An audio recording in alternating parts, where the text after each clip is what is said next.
They say it's all in your head. And they're not wrong. Sometimes your mind takes you away from the ones you're closest to. But keep this in mind. There is someone on your side. Someone who knows that you only move forward when you don't feel left behind. Angelini Pharma. Every step closer, with you in mind.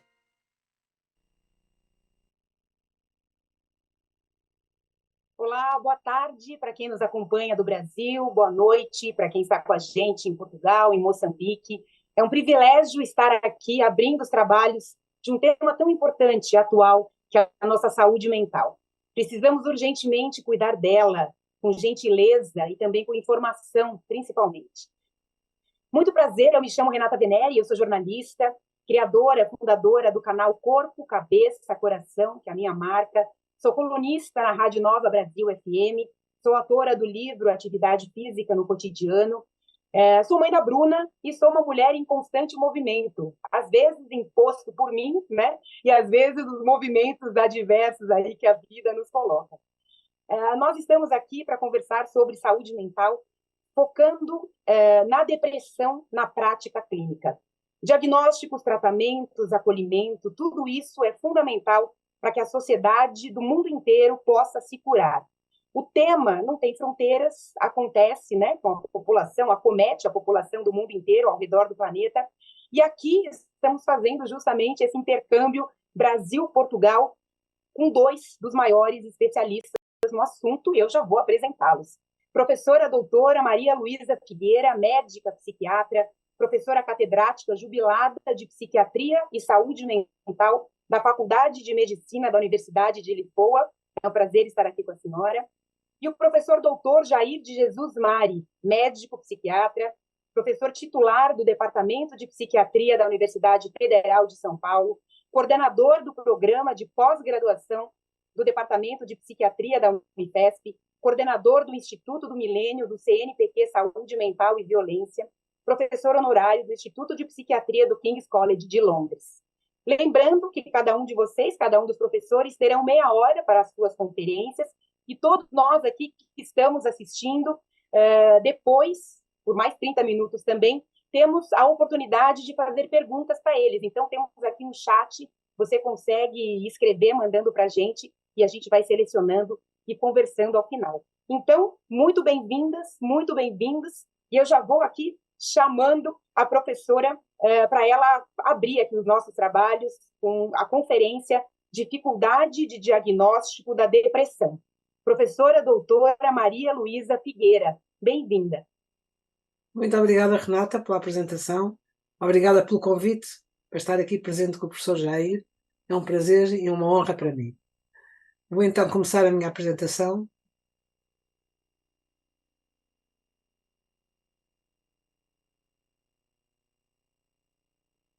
Está-se a ver bem?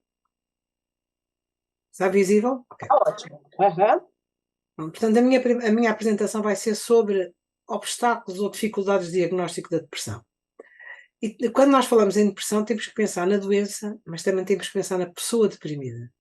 E temos que assumir, para fazer um diagnóstico correto, as atitudes que foram descritas por Jaspers de compreensão, de descrição e de explicação desta doença.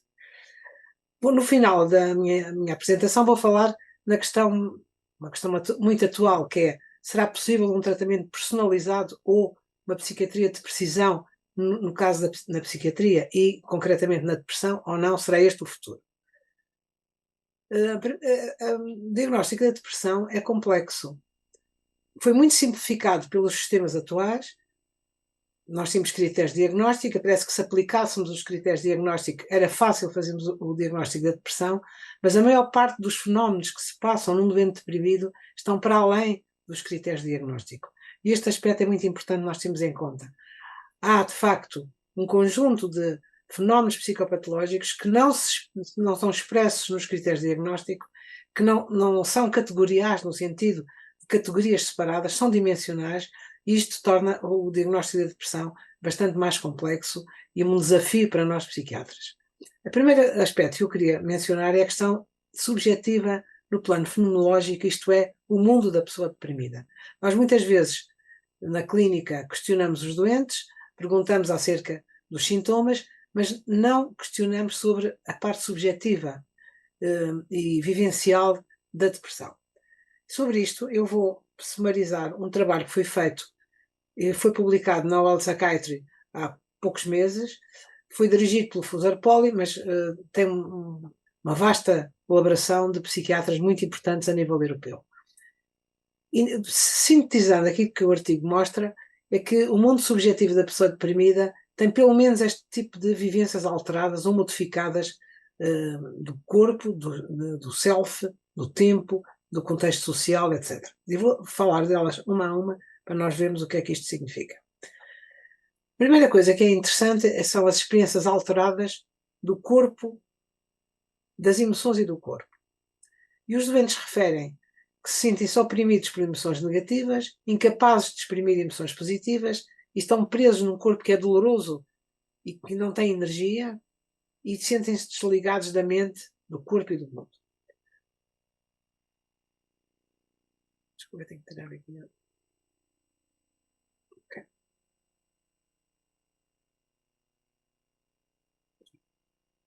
Portanto, esta experiência alterada que é das emoções negativas pode ser descrita por estas frases que os doentes disseram, e esta equipe colecionou um conjunto de expressões e de descrições subjetivas dos doentes. Uma coisa terrível na minha depressão foi o tremendo sentimento de culpa que não conseguia atribuir a nenhuma memória, ação a parte de mim mesmo. Portanto, é uma culpa aparentemente sem uma razão para o seu desencadear. Tinha medo da mudança, medo de morrer, medo do fracasso, medo do sucesso. Portanto, há um conjunto de medos e de ansiedade que não estão expressos nos critérios diagnósticos, mas que são muito frequentes na depressão. Os doentes sentem muitas vezes também raiva, não conseguem ter uma relação harmoniosa com os outros, é uma relação conflitual e distante com as outras pessoas.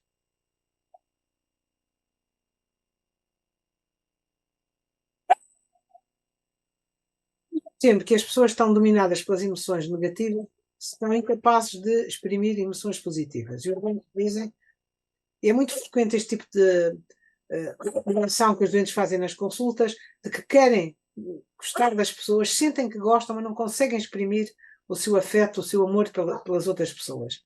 É como se os sentimentos tivessem sido perdidos, como se as suas emoções estivessem entorpecidas e houvesse um desinteresse com tudo aquilo que é a parte emocional e motivacional da vida. Por outro lado, há sensações corporais dolorosas. É uma dor psíquica, mas que peço desculpa de estarem a ouvir este barulho, mas que se exprime no corpo. E exprime-se também no baixo nível de energia. É como se a depressão fosse, de facto, um abaixamento de toda a energia vital, uma sensação de exaustão, uma sensação de opressão e de pressão na dor corporal. E estas são as frases que os doentes dizem: esgotei a minha energia vital. É como uma pressão no meu corpo, uma pressão na minha cabeça. É muito interessante esta frase da Emily Dixon, uma poetisa muito conhecida, muito importante, que num período de depressão ela diz: eu sinto um funeral no meu cérebro.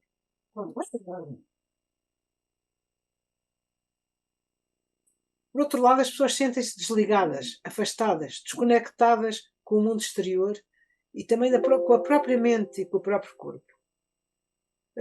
As pessoas têm um sentimento reduzido de experienciar, iniciar e controlar as suas ações e a posse do seu corpo. Por exemplo, este doente dizia: não estou no meu corpo, não estou na minha mente, estou totalmente desconectado de mim mesmo. Há um sentimento de distância e desconexão com o mundo. O doente dizia: sinto que estou falando e fazendo tudo o que deveria, mas não estou realmente lá. É como se estivesse afastado de mim mesmo. Por outro lado, muitas vezes há fenómenos de despersonalização, em que as pessoas sentem a atmosfera exterior como artificial e um sentimento de não familiaridade com o mundo externo. Há uma experiência alterada do self. E isto é muito importante, porque as pessoas perdem o propósito, a finalidade da vida, perdem a sua esperança existencial, sentem-se encarceradas entre o passado e o eu presente. Perde o controle dos pensamentos, a capacidade de agir no mundo e sentem-se vazios, inexistentes e a morte para eles pode ser uma possível rota de fuga. O tempo também se altera, a vivência do tempo altera-se porque as pessoas experienciam uma alteração dos próprios ritmos vitais, do ritmo da alimentação, do ritmo do sono. O passado é vivido como avassalador e intermissor no presente e o presente não flui, está estagnado. E o futuro é impossível. Do ponto de vista interpessoal, obviamente que este tipo de vivências ou de experiências vão alterar as relações interpessoais, mas esta alteração é variável com diferentes culturas, diferentes minorias étnicas ou diferentes géneros. A recuperação faz-se também com vivências subjetivas muito particulares. Por exemplo, os doentes sentem que as atitudes do exterior em relação a eles são contrastantes, não são atitudes uniformes. Há pessoas que valorizam a depressão, valorizam a recuperação, outros, pelo contrário, enfatizam os aspectos positivos da recuperação e as pessoas muitas vezes sentem-se divididas entre acharem que estão a recuperar ou não. E reconhecem a recuperação como um caminho que têm que prosseguir, não é uma fase de tudo ou nada, mas é um caminho a percorrer. E é muito importante que reconheçam a necessidade de ajuda profissional e da própria vulnerabilidade. Vamos passar. Por outro lado, portanto, esta dimensão vivencial é importante não apenas para o diagnóstico, não para o diagnóstico do quadro depressivo, mas para o diagnóstico do mundo interior e da subjetividade da pessoa deprimida, e é importante para ajudar a pessoa do ponto de vista psicoterapêutico. No plano sintomatológico, no plano descritivo da sintomatologia, nós temos que considerar as vivências depressivas, a depressão minor ou sublimiar, a major e também a depressão bipolar, que eu não vou falar na depressão bipolar, que é muito mais complexa, mas falar um pouco nas outras variantes da depressão. E a questão principal que se coloca, e coloca-nos a nós clínicos, é se as vivências depressivas, as experiências depressivas são normais ou são patológicas. Isto é, qual é o limite entre uma vivência depressiva normal, como resposta a um acontecimento de vida, como dificuldade de adaptação a uma situação concreta da vida, de estressante ou não, e qual é o momento em que se entra já numa doença depressiva. A primeira coisa que nós temos que saber é que é um obstáculo ao reconhecimento quando nós entendemos as vivências depressivas sem considerar as suas características muito variadas, os seus matizes variados. A tristeza, como manifestação de um estado de desânimo, não é o mais frequente na depressão. Mas pode aparecer, além da tristeza e do abatimento, também a labilidade do humor, a irritabilidade e o desespero. E estas manifestações, que não estão incluídas nos critérios de diagnóstico, são fundamentais para nós entendermos e descrevermos os sintomas depressivos. Por outro lado, outro aspecto importante é os sentimentos de apatia e o apagamento dos afetos e emoções, que também não estão incluídos nos critérios de diagnóstico. Há um conjunto de manifestações que são importantes para entender e para descrever o quadro depressivo e que são manifestações vegetativas, as vivências corporais de mal-estar, sensações somáticas não localizadas, geralmente, a angústia, a apreensão. Muitas vezes esta apreensão não tem uma motivação psicológica evidente e também todo o aspecto da inibição dos movimentos, dos pensamentos e da vontade. Quando é que se pode dizer que uma depressão é patológica? Eu vou ser rápida nisto, não tenho tempo para aprofundar, mas a primeira coisa, o primeiro aspecto que é considerado importante é a intensidade do síndrome ou do episódio depressivo. A verdade é que a intensidade não é fácil de medir, a severidade não é fácil de medir, não é consensual o que é que se considera grave ou não grave. Há critérios que estão expressos no DSM-5 e no ICD-11, mas os clínicos geralmente não os utilizam, e este aspecto é um aspecto muito relativo, atribuir um grau de gravidade ao síndrome depressivo. Obviamente que nós atribuímos o grau de gravidade de acordo com as consequências que a depressão tem na nossa vida cotidiana, ou na vida cotidiana do doente. Se o doente não consegue trabalhar, se o doente não consegue ter um relacionamento afetivo, se o doente está cognitivamente alterado, nós consideramos que é mais grave do que se isso não acontecer. Mas este limite entre o que é grave e não é grave é um limite que não há uma grande validade e fidelidade na decisão acerca deste limite.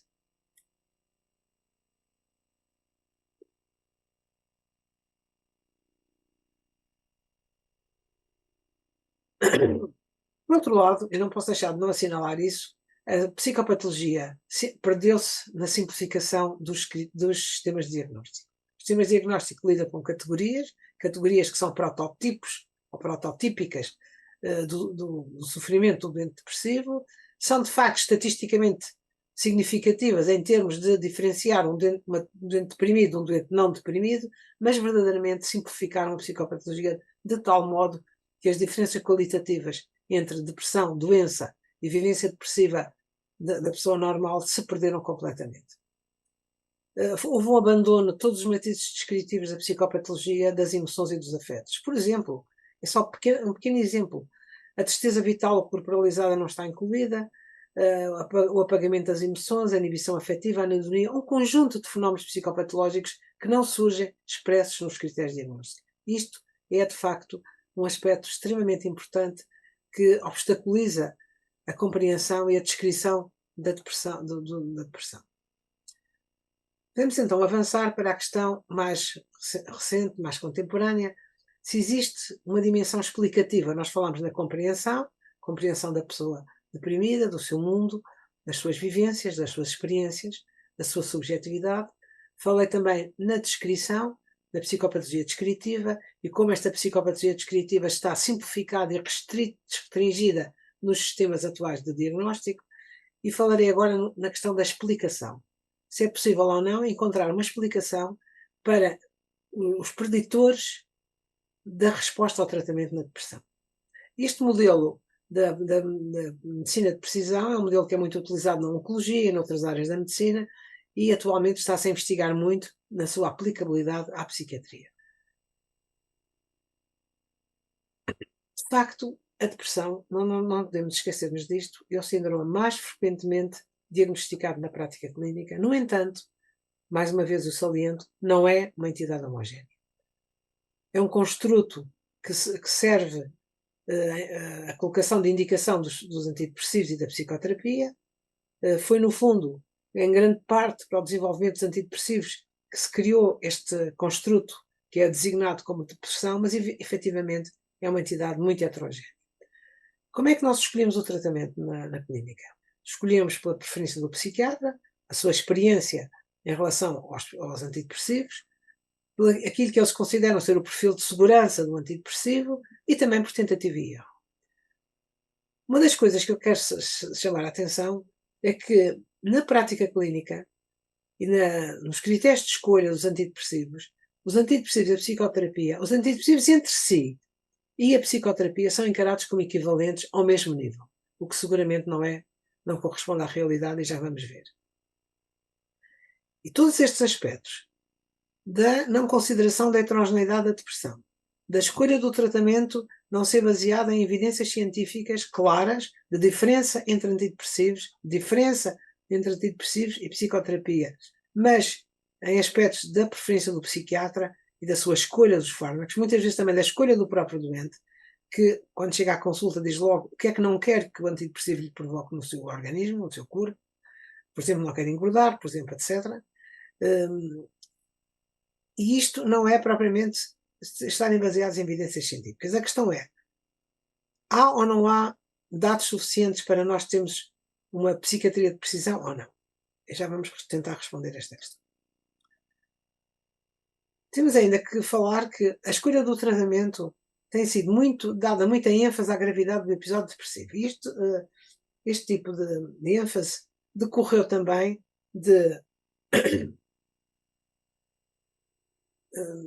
meta-análises que foram feitas aos ensaios clínicos em que se verificou que a resposta ao tratamento com os antidepressivos era melhor e era mais eficaz se fosse uma maior gravidade da depressão. Quer dizer, quanto mais grave for a depressão, maior seria a probabilidade de resposta aos antidepressivos. E então tentou colocar-se nas guidelines uma ênfase na gravidade do episódio depressivo como critério de escolha de tratamento. No entanto, eu quero salientar que a medição da gravidade tem um baixo grau de fiabilidade. Não há um consenso sobre esta medida de gravidade. E mesmo as definições do DSM-5 e do ICD-11 sobre os graus de gravidade, que não têm pontos de corte definidos, não são baseadas na evidência e têm uma pobre fidelidade de interpretadores.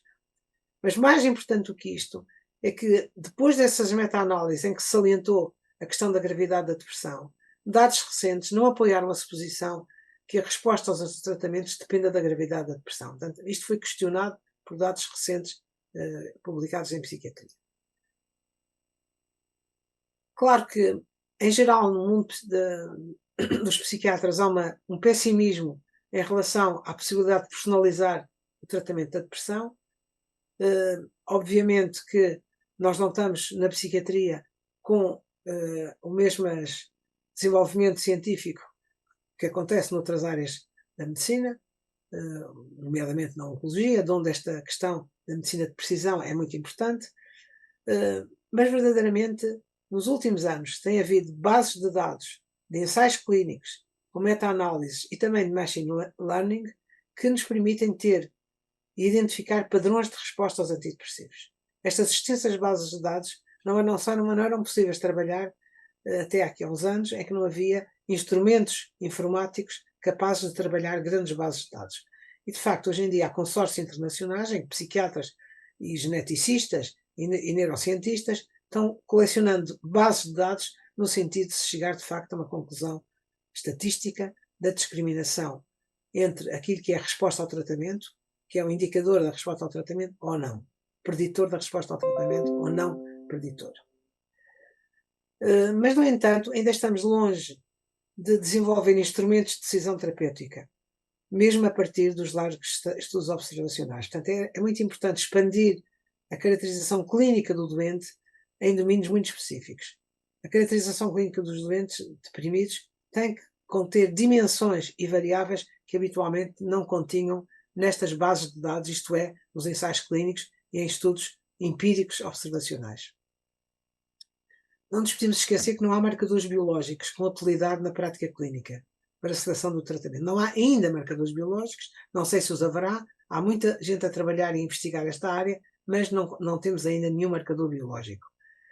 Por outro lado, também tem que salientar o seguinte: a investigação biológica trabalha com fenótipos. Os fenótipos, neste caso os fenótipos da depressão, são introduzidos nos estudos a partir do uso dos critérios de diagnóstico, muito habitualmente a partir de ensaios clínicos ou de estudos empíricos na prática clínica. E muito do falhanço de se encontrar marcadores biológicos tem sido atribuído a que estes fenótipos não sejam rigorosos, que não cubram toda a heterogeneidade da depressão, nem sequer sejam significativos no sentido do benefício do tratamento farmacológico ou psicoterapêutico, e, portanto, é preciso recuar na investigação biológica e recuar para definir de uma forma mais complexa e mais abrangente os fenótipos psiquiátricos. Isto é, no fundo, o que se pretende é encontrar subtipos mais homogéneos dentro do síndrome depressivo. E este modelo que foi proposto por Mário Mai em 2020, e colaboradores, em que estes domínios seriam salientes, avaliar todos estes domínios para personalizar o tratamento da depressão. Eu não posso entrar em detalhes, seria muito extenso, mas posso dizer que, em alguns destes domínios, já há alguma evidência de diferenças entre antidepressivos, como na eficácia da resposta ao tratamento. Não há em todos, muitos deles ainda são apenas uma coleção de dados, mas este modelo é um modelo que nos permite ter uma noção daquilo que poderão ser os domínios salientes para personalizar o tratamento da depressão e aquilo que nós, psiquiatras, vamos ter, provavelmente, passar a coligir e a avaliar nos nossos doentes a partir deste momento, se quisermos, de facto, ter um rigor científico mais elevado na escolha dos tratamentos. E a questão que se coloca é se há algum perfil sintomático que seja discriminativo para o diagnóstico de depressão ou não. Eu já mencionei que os critérios de diagnóstico DSM-5 e ICD-10 são praticamente idênticos, com exceção de um ou outro critério, mas que, apesar de tudo, há evidência empírica que suporta a validade destes critérios como preditores de diagnóstico. No entanto, há estudos mais recentes com outros modelos matemáticos, por exemplo, repressão logística, ou análise em rede, que mostra que sintomas não incluídos nos critérios de diagnóstico são preditivos e são preditores significativos do diagnóstico.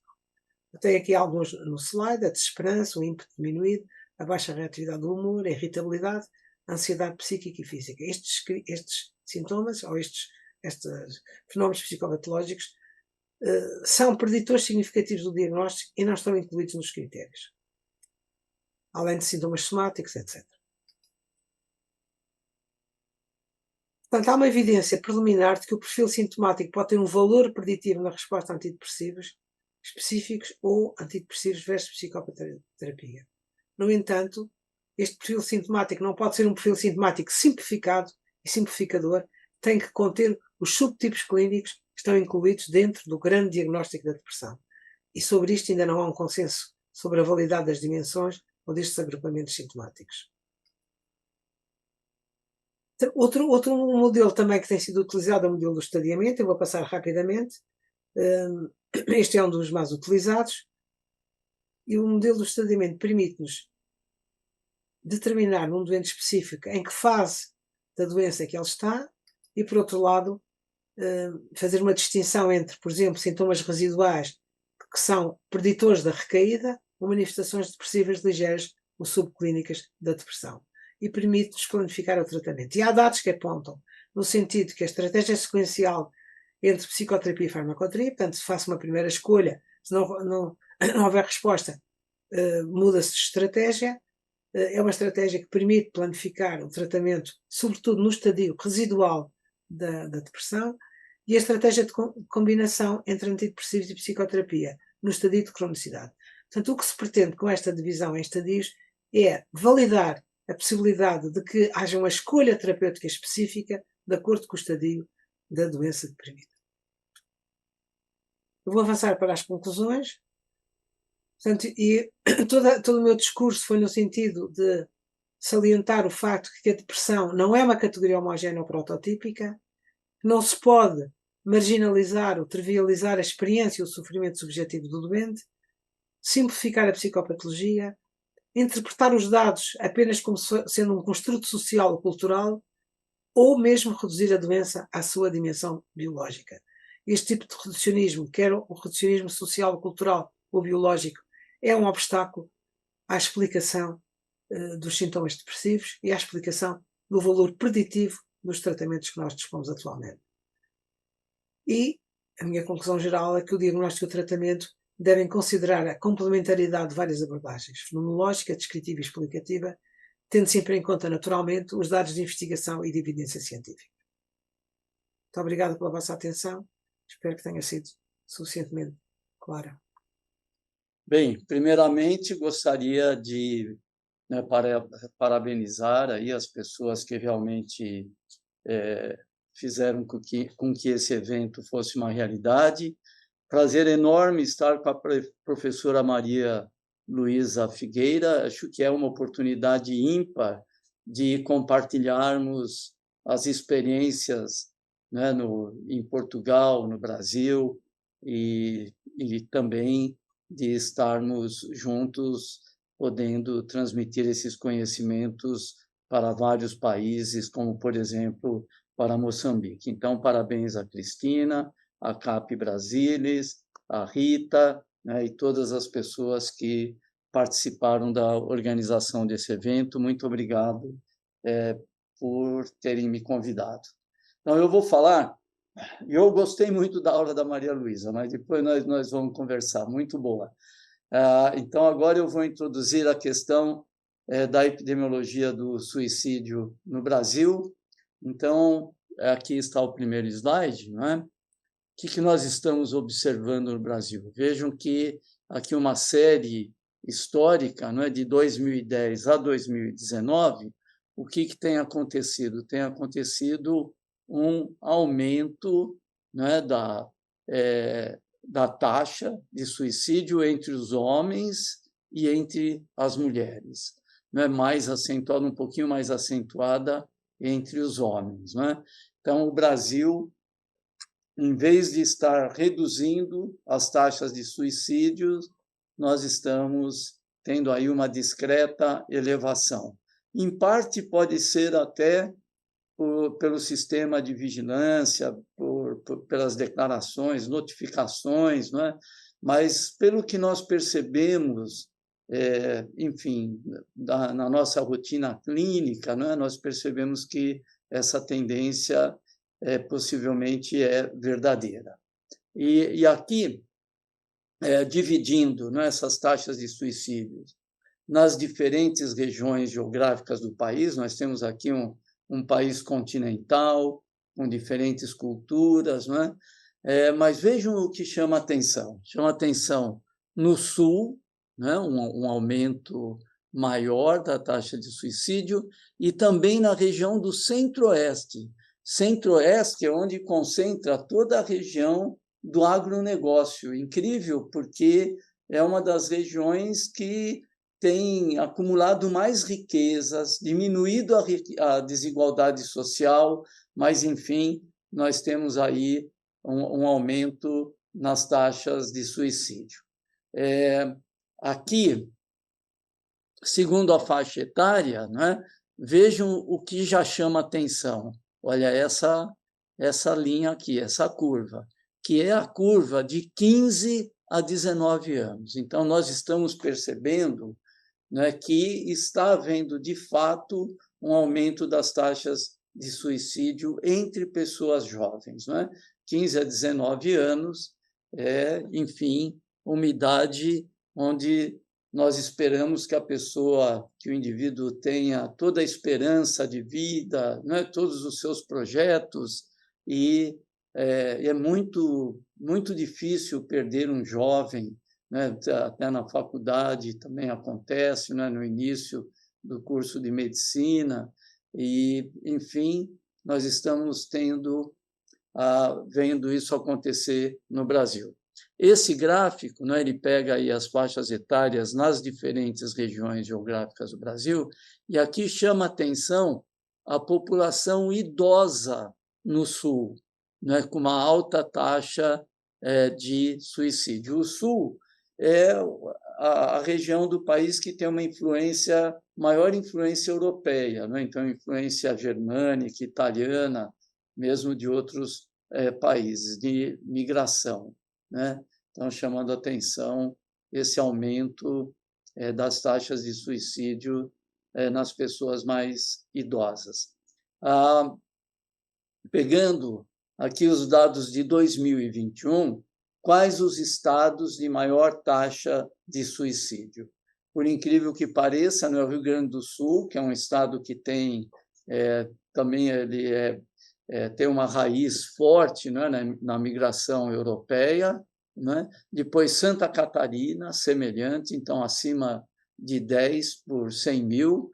Depois o Piauí, um estado na região norte do Brasil, pois Mato Grosso do Sul, que também é um local onde está se desenvolvendo muito o agronegócio, e Acre e Tocantins, que também é um estado novo e com um forte componente de agronegócio, né? E que tem crescido muito no país e proporcionado uma maior riqueza para esses estados.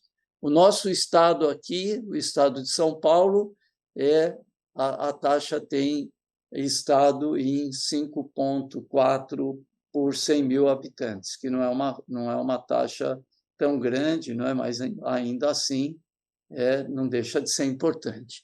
Então, aqui nós fizemos um estudo, né, de 10 anos de evolução, e nós pegamos 6 cidades grandes do Brasil, né, Porto Alegre, Recife, Belo Horizonte, Salvador, Rio de Janeiro, São Paulo. Por quê? Porque ali nós tínhamos dados sobre o PIB, né, e sobre o desemprego. Tá? Aí, como é que foi a variação de suicídio? Em Porto Alegre, não é, que na região sul, então houve uma diminuição importante, no Recife houve uma diminuição importante, em Belo Horizonte houve um crescimento, em Salvador houve um crescimento, no Rio de Janeiro um crescimento, em São Paulo praticamente estável. Juntando os grandes centros urbanos do Brasil, houve um aumento de 4% nas taxas de suicídio, né, no período de 2006 a 2015, quando no Brasil o aumento foi de 9%. Isso é um dado interessante, né, em que nas cidades grandes parece que o suicídio, no geral, ele é um pouco mais baixo do que nós esperamos nas regiões do país. Uma possível explicação é pela proximidade dos serviços de saúde mental, né, e aí a possibilidade da pessoa buscar ajuda, não é? Aqui nós fizemos uma avaliação, né, nesses centros urbanos com a taxa de desemprego, né? Então, aqui, o que aconteceu? Houve um período, aí, 2014 a 2017, 2018, onde houve uma queda de PIB muito importante no Brasil. E aí nós queríamos saber se essa queda do PIB estava relacionada com um aumento de suicídio, não é? Mas, na verdade, o que nós percebemos, né, é que as taxas de suicídio, do coeficiente de desigualdade, de índice de desenvolvimento humano e PIB, né, houve um aumento de 4% na taxa de suicídio, menor do que o observado nas taxas totais do Brasil, mas vejam aqui, né, que o suicídio não aumentou significantemente, né, quando houve uma queda no desemprego. Então, uma queda, taxas de suicídio estiveram inversamente relacionadas ao desemprego e não mostraram associação com o PIB. Então, um aumento de 1% do desemprego foi associado a uma redução de 0,1% nas taxas de suicídio. É lógico que nós não vamos indicar desemprego como fator protetor de suicídios, né? Não vamos adotar essa política, não é? Mas foi importante de perceber que não houve um impacto que nós havíamos esperado quando fizemos a pesquisa, né? De que com o desemprego haveria uma taxa maior de suicídio. O suicídio é um fenômeno muito complexo, não é? Então, nem sempre diretamente relacionado com esses fatores sociais e econômicos, não é?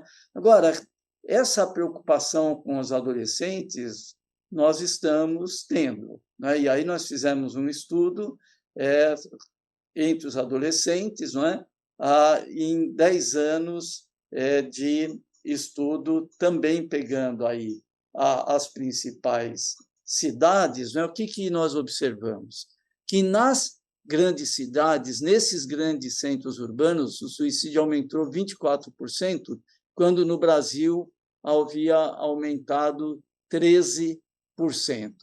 Né? Então, aí, já nos adolescentes, né, mesmo nas cidades grandes, nós estamos observando um aumento importante do suicídio. Então, entre 2006 e 2015, a taxa de suicídio entre adolescentes aumentou 24% nas grandes cidades e 13% no Brasil.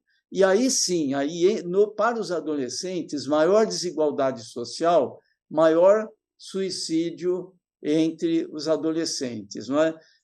E aí sim também o desemprego, a desigualdade e o menor PIB foram preditores, mas apenas nas taxas de suicídio entre as meninas.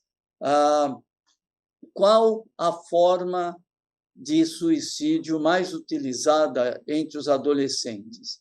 De longe, o enforcamento, né? Então, a disponibilidade de armas aí realmente parece não ter influenciado tanto em termos do meio utilizado para o suicídio, né? A principal forma de suicídio tem sido o enforcamento, e isso vale tanto para as meninas como para os meninos. Então, tem sido a forma que eles mais utilizam, né?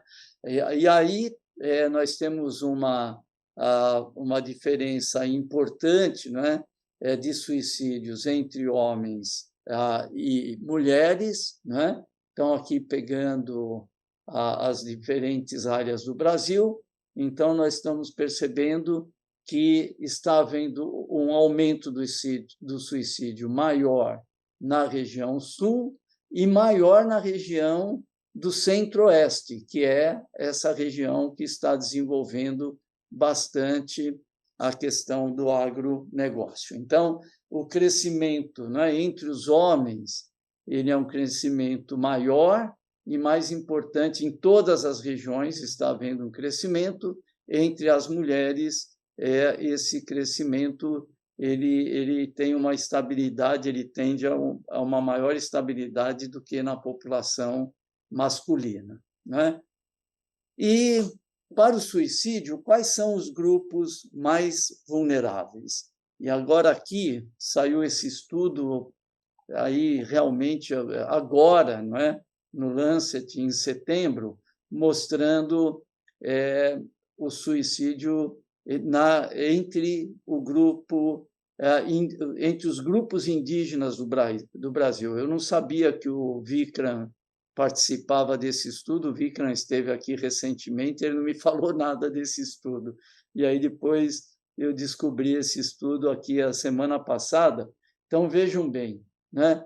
Entre os indígenas, o que está acontecendo na região do Centro-Oeste, então isso pode explicar, não é, uma variação um pouco mais positiva na região do Centro-Oeste e também na região Norte, mas vejam a faixa etária entre 10 e 24 anos, então uma taxa de suicídio realmente muito importante, tanto na região Norte quanto na região Centro-Oeste, né? O que aí nos leva realmente a pensar em que políticas podem ser aí direcionadas para reduzir as taxas de suicídios nessas populações. Então, também aqui na faixa etária de 25 a 29 anos, mas chama atenção, né, jovens, né, faixa etária entre 10 e 24 anos, então mostra aí que a aculturação, a aproximação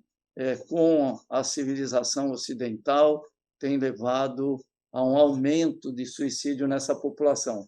Embora tenha havido, não é, como nós tivemos o último censo agora no Brasil, recentemente publicado, a população indígena cresceu no Brasil. Ela era de 900 mil e hoje foi, eu não tenho os dados aqui, mas era em torno de 1,5 milhão, não é? E dividindo por sexo, não é? Então a população que é mais que mais comete o suicídio são os meninos, não é? Meninos jovens, não é? Provavelmente com muita desesperança, e tanto na região Centro-Oeste quanto na região Norte, principalmente a população masculina. E aqui uma comparação entre o crescimento das taxas de mortalidade de suicídio entre os indígenas e a população geral. Então, aqui é a população geral, havendo um crescimento positivo, e aí, se você extrair as populações indígenas do Amazonas e do Mato Grosso, né, a taxa de crescimento existe, mas ela praticamente se iguala à taxa de crescimento do Brasil. Mas, aqui, considerando somente a população indígena, então dá para perceber que o crescimento é muito maior, né? A velocidade da taxa de crescimento é muito maior do que o observado na população brasileira. Então, certamente, a população indígena é uma população vulnerável ao suicídio. Nós não temos dados precisos sobre a questão dos universitários, mas se vocês começam nós começamos a perceber, não é mesmo nas escolas de medicina, né, ao longo desses anos, nas diferentes escolas de medicina, estão chamando atenção, não só na medicina, mas em outras áreas também, o suicídio entre estudantes universitários. Nos Estados Unidos, não é? Esses dados eles são muito mais precisos do que os nossos, não é? Mas nós sabemos que o Brasil também deve ter um problema importante nessa área, não é? E vários fatores contribuem para esse risco aumentado. O estresse acadêmico, as dificuldades de adaptação, problemas de saúde mental, pressões sociais, não é?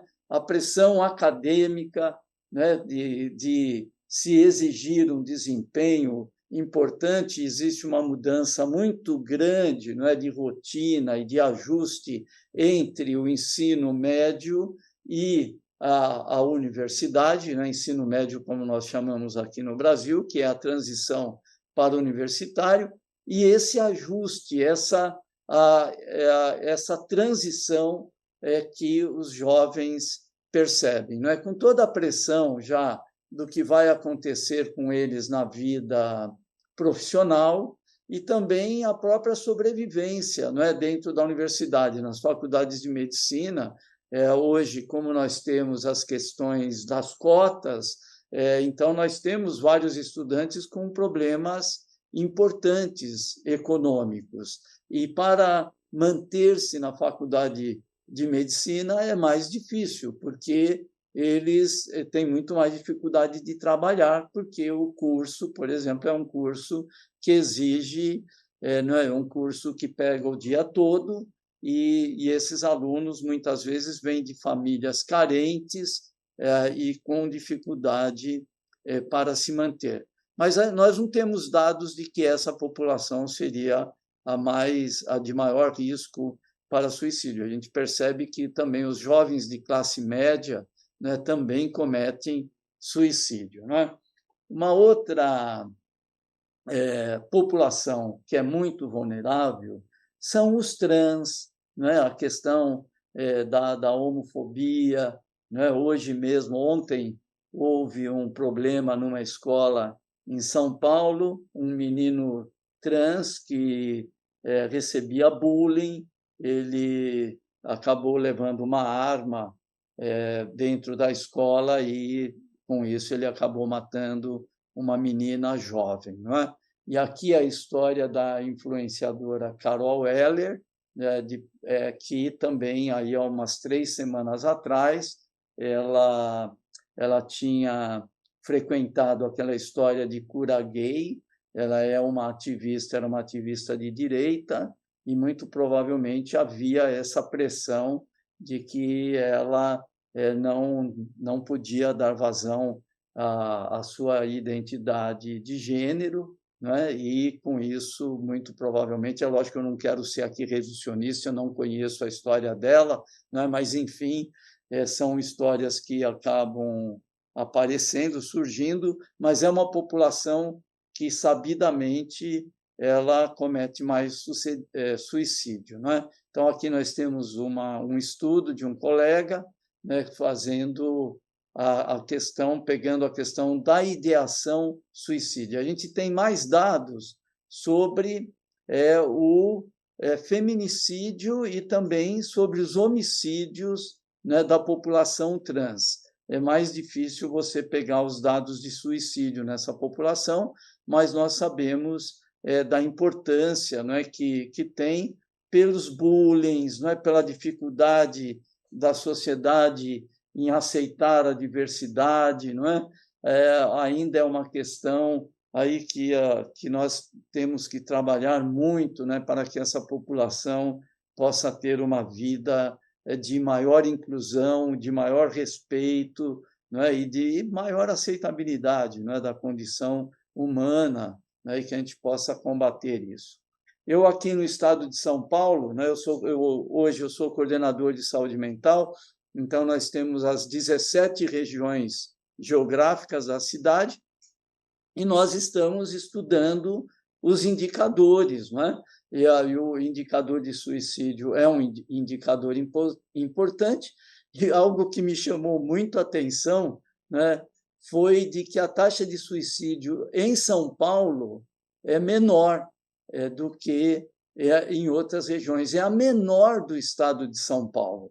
Eu ainda quero entender exatamente o porquê disso. Nós não vamos conseguir entrevistar as pessoas que cometeram suicídio, nós temos que estudar, enfim, ter inferências, não é, do porquê que isso acontece. Muito possivelmente, mesmo com toda a situação caótica do estado de São Paulo, muito possivelmente essas pessoas têm maior acesso aos serviços de saúde mental. Mananciais é uma região próxima de São Paulo e o Grande ABC também. Então, chamando a atenção que essa região, que é a região de maior caos, né, desse país, os colegas que conhecem São Paulo sabem disso, né, o trânsito, a poluição, a dificuldade no transporte, não é? Mas, enfim, é a região onde apresentou menores taxas de suicídio. Mesmo homicídios na cidade de São Paulo não é muito maior do que os outros lugares, não é? E, enfim, nós estamos aí trabalhando com esses indicadores para compreender as necessidades regionais do estado de São Paulo, né? E no estado de São Paulo, né, e aqui é importante porque o estado de São Paulo ele tem uma organização bastante bem desenvolvida, não é? Então esses dados devem ser mais precisos, não é? E de novo nós estamos percebendo aqui, olha, um aumento do suicídio entre os jovens na faixa etária de 15 a 19 anos, não é? Então esses dados são consistentes, né? Eles começam a aparecer de uma forma bastante consistente, e principalmente, né, de 15 a 19 anos, então era 4,8 em 2015, e 2001 já está em 6,9. Então, os meninos apresentando um crescimento mais consistente, as meninas um pouquinho menor, mas mesmo assim com uma taxa discretamente maior, né, comparando 2,3 com 2,9. No geral, né, em 2015 era 3,6 por 100 mil e hoje está perto de 5 por 100 mil. Então, aí deixando claro o que está acontecendo entre esses adolescentes, não é? Além das taxas, eu acho muito importante trabalhar com números nessa situação, né? Então, nós temos, no total, por ano, né? Então, dados de 2021, nós tivemos 2.647 suicídios, entre os homens não é muito maior do que as mulheres, então 2.058, e entre as mulheres 581 suicídios, né? Cada um que se vai dessa forma, eles mostram que nós fracassamos, né, em algum lugar, não é, como pessoas, como sociedade. Nós também estamos levantando, nós estamos com um bom sistema de notificação para lesões autoprovocadas. E aqui, essa estatística inclui as tentativas de suicídio também. Então, vejam bem, 38 mil. Então, os meninos, as meninas com 10 anos a mais, né, com um aumento expressivo, né, de lesões autoprovocadas, que aqui englobando, por exemplo, as pessoas se cortarem, as meninas principalmente se cortarem, né, ela é maior do que a população masculina. Então, seguindo essa tendência da epidemiologia, onde as tentativas de suicídio são maiores entre as meninas, né, do que os meninos, mas os suicídios completos são maiores entre os meninos do que as meninas. Então, aqui, de 10 a 14 anos, também um número expressivo de autolesões provocadas, então, chamando a atenção, né, de uma população muito jovem e aqui indicando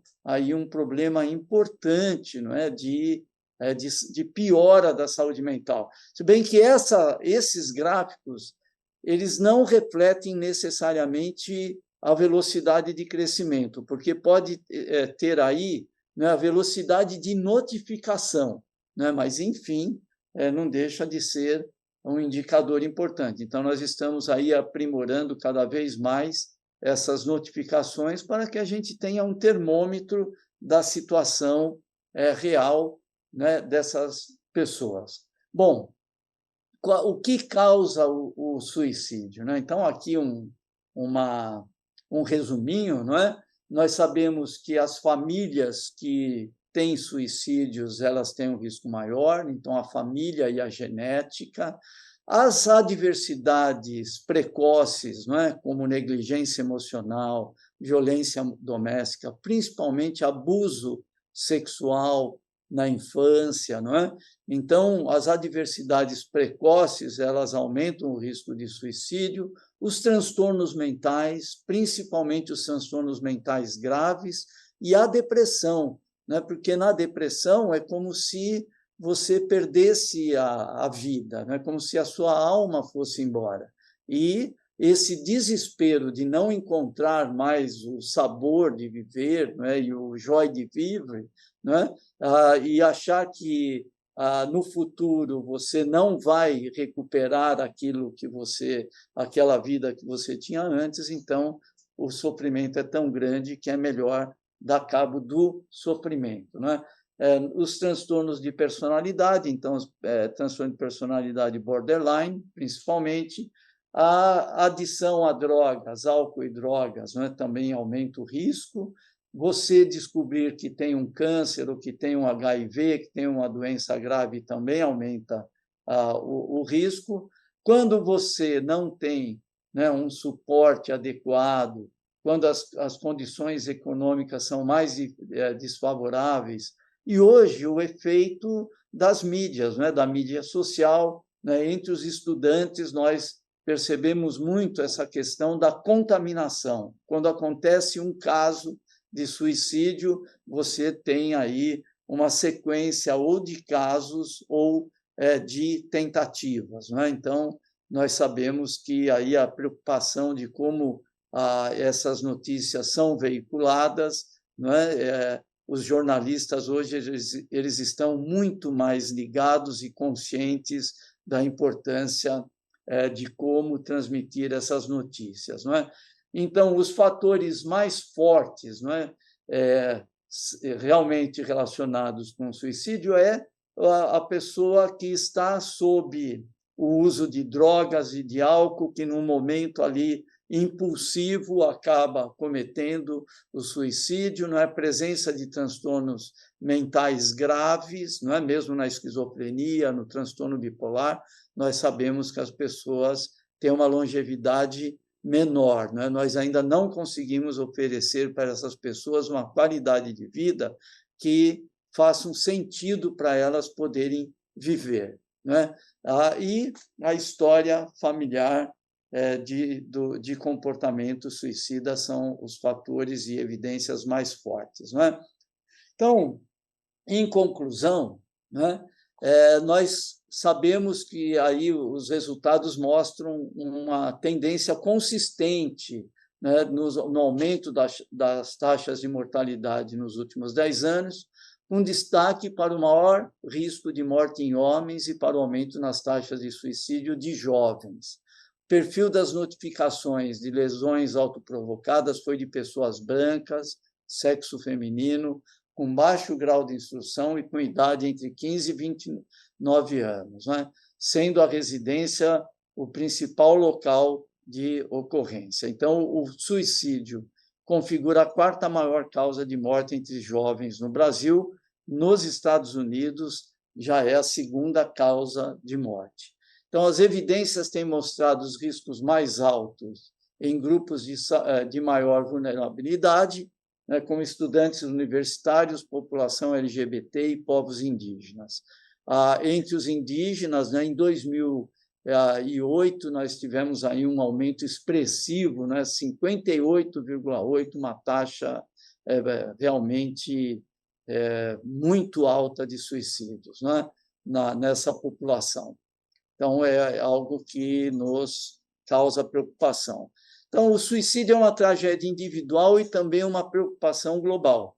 A prevenção do suicídio deve abranger um enfoque clínico e social. Cada profissional de saúde tem um papel crucial a desempenhar, seja avaliando ou tratando, né, os casos de automutilação, tratando com sensibilidade, defendendo a implementação de medidas de prevenção de suicídio. E, na verdade, o suicídio é algo de responsabilidade de todos nós. Quando nós perdemos uma pessoa com suicídio, é porque nós falhamos em acolher e de poder ajudar essa pessoa e evitar que ela fosse a esse extremo de partir cedo na sua vida, não é? Eu peguei essa notícia, não é, que saiu aqui na UOL, né, desse colega que eu não conheço, esse jornalista, Leonardo Sakamoto, mas eu achei muito importante o que ele falou. Precisamos de acesso facilitado aos tratamentos de saúde mental no SUS, aqui no nosso caso, né, incluindo hospitais com retaguarda psiquiátrica para atender emergências. Precisamos de escolas com a presença de psicólogos preparados para atender crianças e adolescentes, e precisamos de uma sociedade que acolha ao invés de excluir, que entenda ao invés de julgar, e não encare com frescura o sofrimento alheio. Achei me deu um resumo muito importante para a minha palestra. Esses são os colegas da secretaria, aqui é um time que não está completo, e essa é a minha marca quando eu termino as minhas apresentações. Obrigado pela atenção. Professor doutor Jair de Jesus Mari, médico psiquiatra, professora doutora Maria Luísa Figueira, médica psiquiatra, é uma aula, né? Sem dúvida nenhuma, é uma aula, efetivamente. Eu queria fazer uma pergunta para a senhora, depois já linkando aqui a uma pergunta da plateia, justamente tratando desse assunto que o Léo Sakamoto nos resumiu muito bem, né? Mas primeiro, professora, eu gostaria de saber como são esses números de suicídios e de problemas graves, de depressão nos jovens em Portugal. Tem uma similaridade com esses dados que o professor nos trouxe? É assim, eu não tenho aqui comigo os dados de suicídio em Portugal, mas o suicídio entre os jovens também tem uma taxa elevada.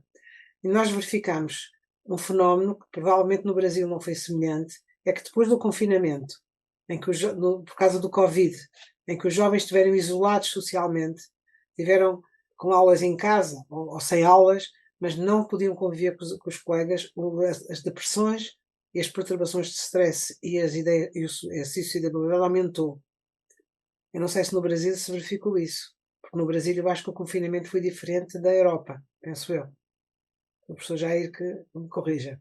Olha, Maria Luísa, nós fizemos aí um primeiro levantamento, não havia uma tendência clara de aumento de suicídios, mas eu acho que isso vem depois, né? Mas houve um aumento muito forte da saúde, da piora da saúde mental entre os adolescentes, né? O que realmente me preocupa até pessoalmente, não é?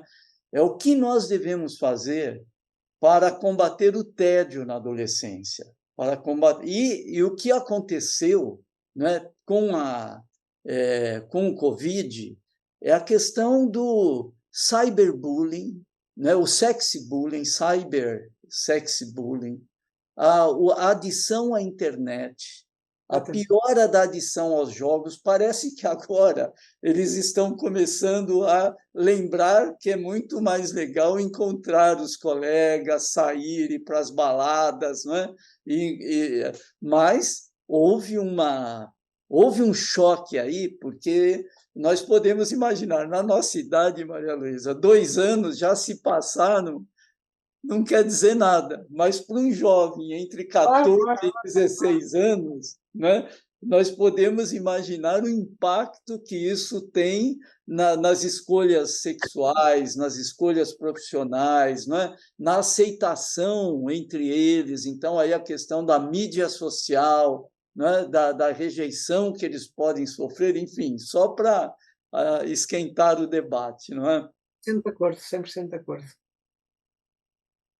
Não, e essa apatia, né, a que o senhor se refere, esse tédio, né, realmente, eu sou mãe de uma mulher já adulta, mas eu convivo com adolescentes, com crianças, e realmente a gente fica se perguntando o que nós podemos fazer, né, na condição de sociedade, porque o senhor bem disse, né, que o suicídio é o extremo, né, de tudo isso, dessa infelicidade, e claro que nos assusta. Agora, quando a gente pensa numa criança, num jovem, né, que tem a vida inteira pela frente, cometendo um suicídio, o que leva, né, a uma desesperança tão grande assim, a gente realmente tem que se questionar o que nos cabe, o que precisamos fazer, de que forma a gente se organiza, os pais dentro das suas próprias casas, os pais coletivamente, em conjunto com as escolas, exigindo, né, das autoridades, do Estado, do governo, para que tomem realmente e apliquem políticas públicas efetivas, né, para acomodar tudo isso,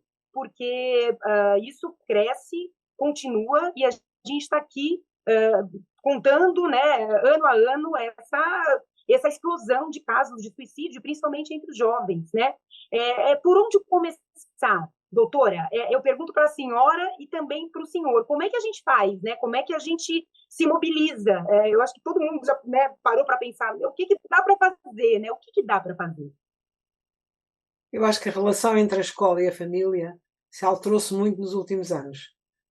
Enquanto que a família, pelo menos em Portugal, era um meio extremamente protetor, onde as pessoas faziam o seu desenvolvimento, hoje em dia os pais lançam as crianças na escola, na escola secundária, primária, secundária e posteriormente, esperando que os professores façam esse papel, que não conseguem fazer, porque é muito complexa hoje em dia o clima, a estrutura de uma escola.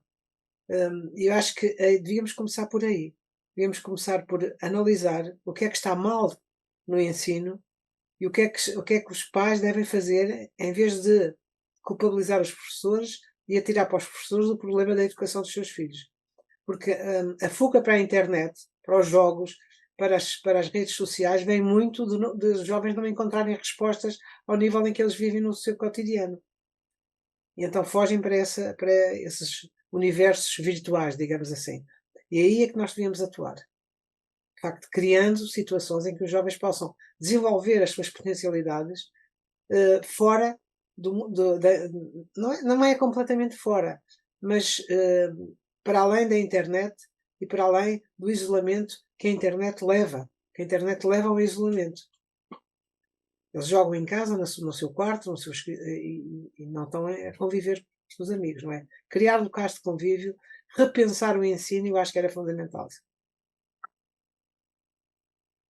Então, né, Renata, eu acho que nós também tivemos aí, ao longo dos últimos anos, né, uma mudança muito importante na estrutura familiar, né? Então, famílias com um número de divórcios muito maior, né? Então, houve uma mudança de estruturação mesmo da sociedade, né? Mudança de comportamento. Esse é um fator. Eu acho que o outro fator, né, que faz a gente pensar nas políticas públicas aqui do Estado de São Paulo, né, é o convencimento, né, tentar trazer o jovem para um mundo sem drogas, porque esse envolvimento precoce com álcool e drogas é um fator importante que nós percebemos aí do desvio de comportamento e do glamour que as drogas têm. Eu acho que essa batalha nós estamos perdendo feio, né? Então, eu vejo um trabalho muito importante de promoção, né, nas escolas, com arte, música, não é? Música, teatro, literatura, não é? E esporte, não é? Então, começa ali na promoção, né? Agora nós estamos projetando colocar é um programa de prevenção para álcool, drogas e bullying, que é o Tamo Juntos, né? Então, são programas que nós havíamos desenvolvido dentro da universidade, que aí nós estamos tentando transferir, né, para o sistema público e está quase tudo arrumado. E a outra condição, e assim, a escola, não dá para ter uma escola onde os banheiros são sujos, onde ela é uma escola feia, onde não tem uma árvore. Realmente, o ambiente escolar ele precisa ser um ambiente acolhedor, um ambiente colorido, né? Um ambiente onde os jovens se sintam acolhidos e sintam pertencimento e conforto, não é? E respeito, não é? Que começa aí. Se você tem uma degradação, né, de escolar, por exemplo, né, escolas precárias, não é? Você não vai valorizar aquela educação. E a gente eu gostaria, né, estou tentando trabalhar numa integração da educação, da saúde e da educação. Então, por exemplo, né, que regionalmente, né, você regionalizar a atenção. Então, os jovens que não estejam bem, né, mentalmente, né, ou emocionalmente, que eles tenham acesso a um tratamento, a um cuidado, né? E, enfim, eu acho que as coisas têm que ir da promoção à prevenção e, né, no estado de São Paulo, nós temos aí 5.000 crianças na Fundação Casa, 5.000 crianças que estão detidas, né, por um comportamento problemático, né? Isso é realmente estarrecedor, né? Então, realmente, nós precisamos pensar em como mudar essa situação, né? O que nós podemos fazer para realmente combater essa situação.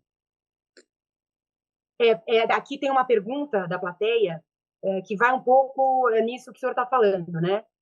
Gostaria de saber se as escolas públicas brasileiras, e aí também, professor, eu estendo, né? Se as escolas de Portugal, elas têm acesso, os alunos têm acesso aos serviços de psicologia, tem ali pessoas capacitadas, né? Treinadas e realmente com conteúdo para entender essa particularidade de uma classe inteira, de uma escola, de uma criança, de um adolescente.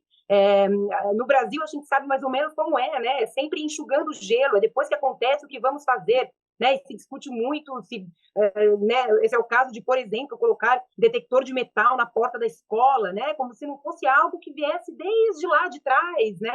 Essa prevenção que a gente não costuma fazer. Como é que isso funciona no Brasil? E eu também queria saber, começando com a senhora, professora, como funciona em Portugal, nas escolas, essa psicoterapia conjunta? Nas escolas privadas existem psicólogos. Nas escolas públicas não é generalizado. Existem nos grandes centros, mas fora dos grandes centros já não existem. Portanto, há uma carência de psicólogos nas escolas públicas em Portugal. Portanto, isso posso afirmar. Aqui é muito precário, né, Renata? As escolas têm uma precariedade muito grande, uma demanda muito grande, mas tem havido um aumento de contratação de psicólogos, né, nas escolas. Então, mesmo a questão da inclusão, né, de crianças autistas nas escolas, né? Com isso, você tem algumas escolas que são melhores do que as outras, né? Mas ainda é muito precário, é muito incipiente um trabalho que está se fazendo, né? Então, mesmo esse governo do estado de São Paulo está contratando agora realmente muitos psicólogos, né? Está havendo uma melhora, mas ainda vai ser insuficiente, né? Pela demanda. Então, é um processo mesmo, né? É um processo de ajuste e de desenvolvimento, né? Uhum. Professora Maria Luísa, a senhora trouxe, né, na sua conferência, dados sobre o diagnóstico, né, o diagnóstico da depressão, a dificuldade de diagnosticar. Primeiro perguntando para a senhora, depois eu queria que o senhor comentasse também. O primeiro passo é o reconhecimento tanto de uma pessoa por si só, como do seu entorno? Sim, claro. O primeiro passo é ouvir o doente. É estar disponível para ouvir. Não bombardear o doente com interrogatórios, listas de sintomas, escalas de avaliação. É o primeiro passo que o psiquiatra tem que dar. E essa disponibilidade para ouvir, para a escuta do seu doente, vai lhe permitir perceber a subjetividade e as vivências pessoais do doente.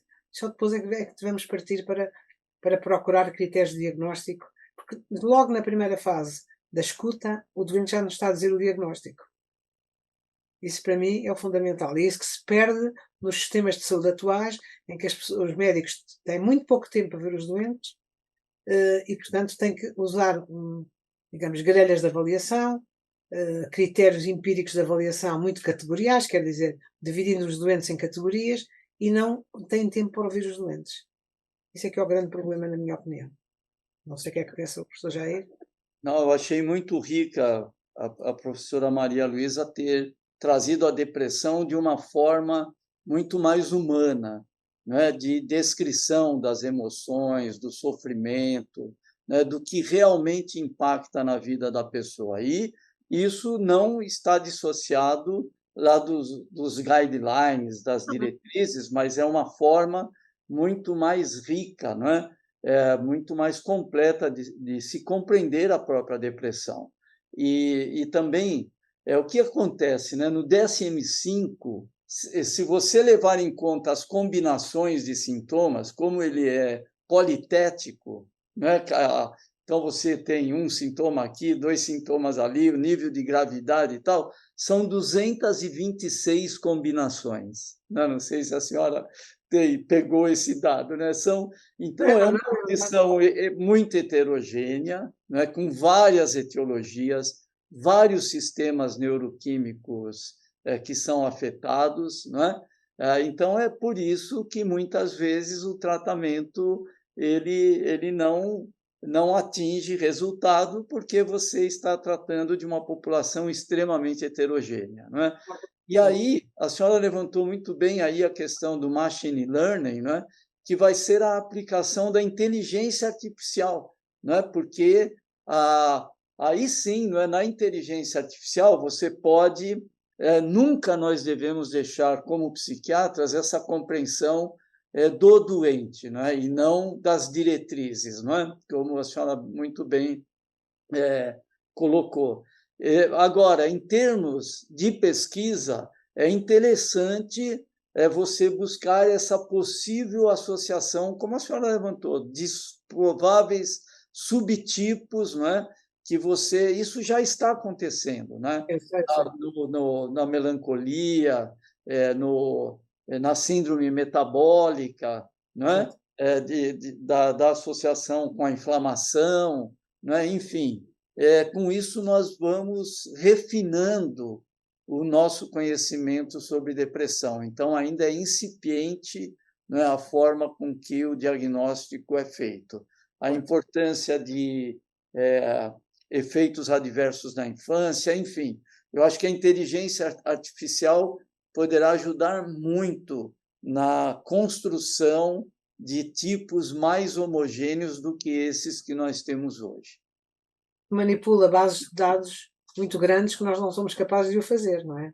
Exatamente. De acordo consigo. Isso. Eu fico aqui, né, ouvindo, né, acompanhando o que vocês trouxeram. Muito obrigada, né? É um privilégio estar aqui acompanhando. Acho que todo mundo tem o mesmo sentimento. E falando dessa humanização, né? Precisamos ouvir o doente, né? A pessoa. E esse ouvido, né? Não está acontecendo em momento nenhum da nossa vida, da nossa sociedade. Já não acontecia antes da pandemia. A pandemia veio, né? O isolamento sacudiu tudo. Em algum momento, lá no começo, a gente até imaginou, né, vislumbrou a possibilidade de muita gente falar, não, olha, esse choque aqui vai gerar uma outra, né, um outro caminho, mas infelizmente não foi isso que aconteceu. E a impressão que eu tenho como leiga, né, trabalho na área da saúde há muitos anos, mas converso com muita gente, mas sou leiga, né, existe muito preconceito, existe preconceito da sociedade, e existe preconceito da própria pessoa, no seu núcleo familiar e da pessoa com ela mesma. É uma vergonha precisar ir ao médico, é uma vergonha você se expor, é uma vergonha você ter algum tipo de questão que você não está sozinha conseguindo resolver, né? E aí você vê nas redes sociais, vocês trouxeram um pouco isso aqui, principalmente o senhor, esse mundo virtual maravilhoso, que a gente sabe que não existe, né? Que perfeição não existe, as pessoas acabam realmente se sentindo ainda piores, né? A ponto de pensar em tirar a própria vida. Então, em termos de combate a esse preconceito, a hipocrisia que existe, o tabu que existe, né? Em relação à depressão, em relação à ansiedade, o que nós também, enquanto sociedade, podemos fazer, né? Como é que a gente acolhe? Como é que a gente se coloca no lugar da pessoa numa sociedade frenética, pautada pela competitividade, pelas metas e pela correria, e se eu não estou correndo, parece que eu não estou fazendo nada. Como é que faz? Como é que volta? Tem volta? Quer responder, professora? Ah. Depois eu falo. É uma tarefa coletiva.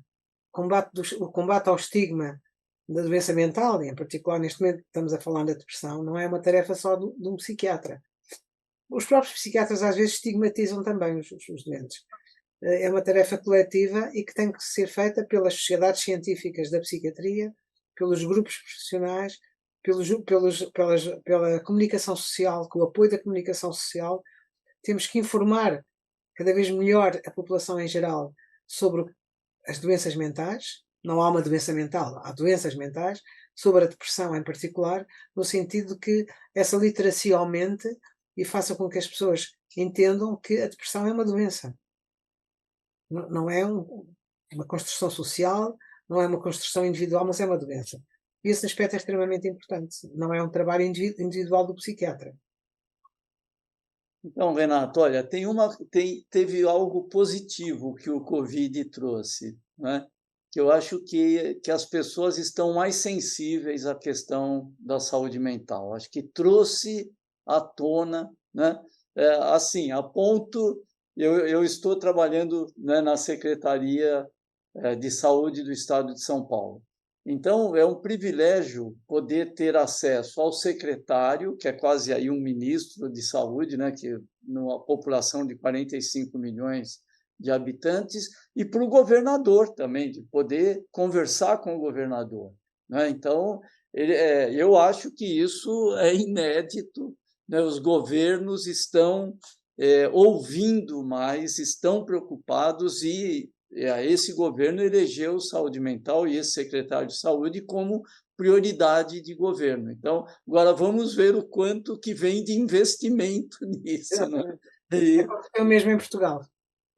Então, mas em termos assim, né, do preconceito, eu percebo que nós estamos avançando no sentido da sociedade ter uma maior capacidade de escuta e de maior reconhecimento da importância da saúde mental na vida das pessoas. Eu percebo, né, ao longo desses anos, né, 40 anos praticando psiquiatria, que hoje tem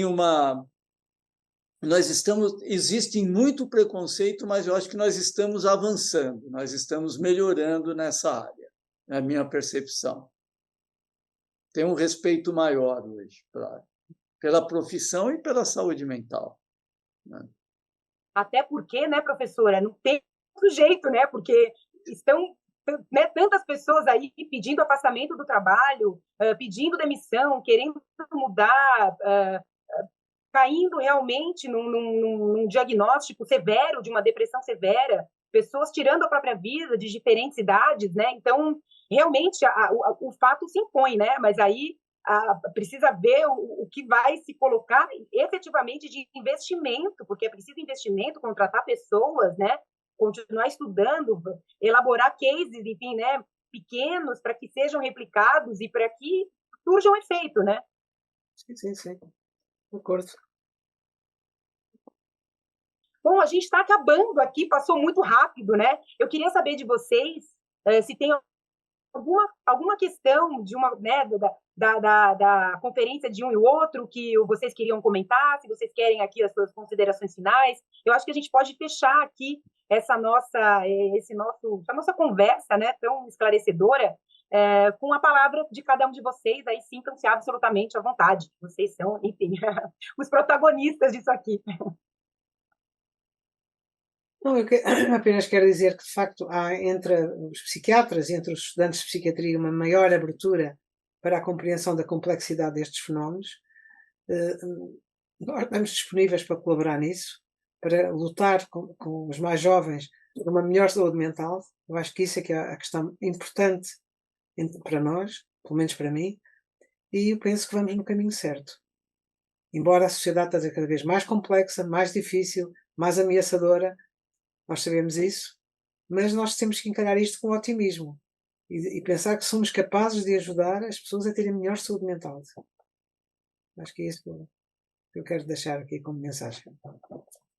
Eu acho que uma mensagem importante é também essa possibilidade, né, de estarmos se comunicando, né, e mostrando que tanto o Brasil como Portugal são dois países que hoje estão muito relacionados com o conhecimento internacional, estão ligados no conhecimento universal, né? Então, eu acho que esse é um fato importante da globalização e do desenvolvimento desses dois países, né? E nessa área, eu acho que essa oportunidade, né, de termos um diálogo mais aprofundado sobre as políticas, sobre como pensamos as questões na população e como podemos projetar, né, políticas públicas que possam resultar no benefício das duas sociedades. Eu acho que essa colaboração ela já existiu, né? Mas hoje nós temos aí a oportunidade de aprofundarmos essa colaboração, esse intercâmbio. Muito bem.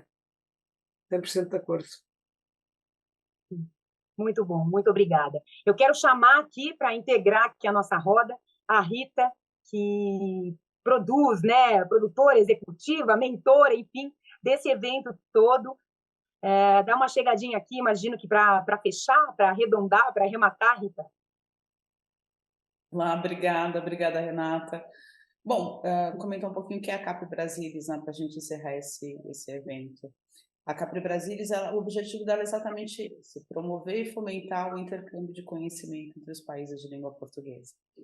E este evento, a presença do professor Jair, da professora Maria Luísa, só soma muito, né, nos engrandece com tantas informações, com tantas palavras, e nos mostra quanto é importante essa escuta ativa perante a sociedade, né?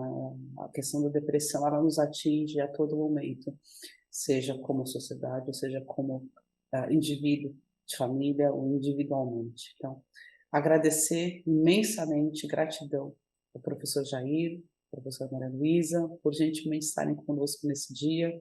Renata, meu coração para ti, muito obrigada sempre por todo esse carinho, por ser facilitadora deste momento que para nós só engrandece. Agradecer a todas as pessoas que estão aqui em plenária, né, de Angola, Brasil, Portugal, Moçambique. Muito bem-vindos e continuem conosco nos outros edições aqui relacionadas à saúde mental. Agradecer os apoiadores educacionais, aí, a Faculdade Unifesp, e outros que fizeram a sua parte de divulgação, nos ajudaram muito, a equipe técnica, a Cris Gomes, amada, querida, que é a nossa diretora de projetos, e, é claro, a Angeline Pharma, é uma empresa portuguesa que nos ajudou aqui a realizar este evento. Então, mais uma vez, muito obrigada a todos. Muito obrigada, gente.